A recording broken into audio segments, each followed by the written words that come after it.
భద్రాద్రి కొత్తగూడెం జిల్లా బూర్గంపాడు మండలం మోతై గ్రామం రేపు జరగబోయే మహాశివరాత్రి పండుగ మహోత్సవానికి ఏర్పాట్లను పరిశీలిస్తున్న sub inspector of police Burgampadu Kakatiya కాలం నాటి ఎంతో ప్రసిద్ధి చెందిన గోదావరి నది మధ్యన మోతైగడ్డ మీద వెలసిన వీరభద్రస్వామి గుడికి ఎంతో విశిష్టత ఉంది.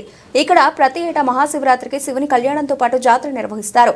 రేపు పెద్ద ఎత్తున భక్తులు వచ్చే అవకాశం ఉన్నందున దానికి సంబంధించిన ఏర్పాట్లను పరిశీలించి భక్తులకు కావాల్సిన సౌకర్యాలు త్వరగా ఏర్పాటు చేయాలని sub inspector of police Rajesh సూచించారు. దేవాలయ ప్రధాన అర్చకులు చినమూరు వీరబ్రహ్మేంద్ర స్వాములు మాట్లాడుతూ రేపు జరగబోయే పూజల గురించి కళ్యాణం గురించి వివరించడం జరిగింది. భద్రాద్రి కొత్తగూడెం జిల్లా బూర్గంపాడు మండలము ఈ మోతగడ్డ వీరభద్రస్వామి దేవాలయము, ఈ దీవిలో ఉన్న స్వామి భద్రకాళీ సమేత వీరభద్రస్వామి దేవాలయము. ఇది కాకతీయుల కాలం నుంచి కాలంలో నిర్మాణం జరిగిందని చెప్తా ఉంటారు. దీనికి 600 సంవత్సరాల చరిత్ర కలిగిందని చెప్పేసి చెప్తా ఉంటారు.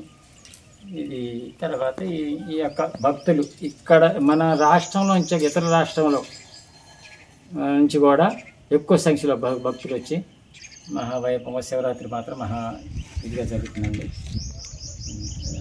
కొత్తగూడెం జిల్లా బూర్గంపాడు మండలము ఈ గోదావరి మధ్యలో ఉన్న దీపకల్పం మోతగడ్డ వీరభద్రస్వామి ఆలయము. ఇది శివరాత్రికి మహావైభవంగా మన రాష్ట్రం నుంచే కాకుండా ఇతర రాష్ట్రాల నుంచి కూడా వచ్చి ఇక్కడ పెద్ద సంఖ్యలో శివరాత్రి జరుగుతుందండి. మరి వీరబ్రహ్మేంద్ర స్వాములు అండి ప్రధాన అర్చకుడిని. ఇది మా తాతల కాలం నుంచి మాది 3వ తరం కూడా అయిపోయింది. నేను కూడా రిటైర్డ్ అయిపోయాను. తాత్కాలిక అర్చకుడిగా మీరే చేయండి అని చెప్పేసి ఎవరిని అపాయింట్మెంట్ చేసుకోలేదు, నేనే చేస్తున్నాను. ఇప్పుడు ఈ మహాశివరాత్రి సందర్భంగా రేపు ఉదయం 5 గంటల నుంచి మహాన్యాస రుద్రాభిషేకం జరుగుతుంది గుడిలో. మామూలుగా తాత్కాలికంగా బయట లింగాకారం నుంచి తాత్కాలిక అభిషేకాలు కూడా ఇంకొక అర్చకుడు బయట చేయించుకునేవాళ్ళు, వాళ్ళకి తాత్కాలికంగా అభిషేకం చేయించుకునే వాళ్ళు 150 రూపాయలు తీసుకుంటారు. ఇక్కడ 350 రూపాయలు ఏమో టికెట్ తీసుకుంటారు మహాన్యాస రుద్రాభిషేకానికి.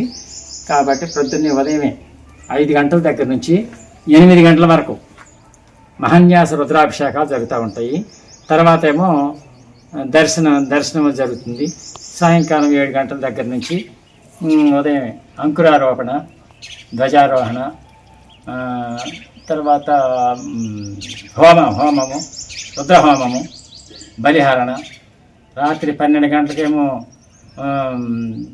లింగోద్భవ కాలం అందు రుద్రాభిషేకము, బిల్వార్చన జరుగుతుందండి.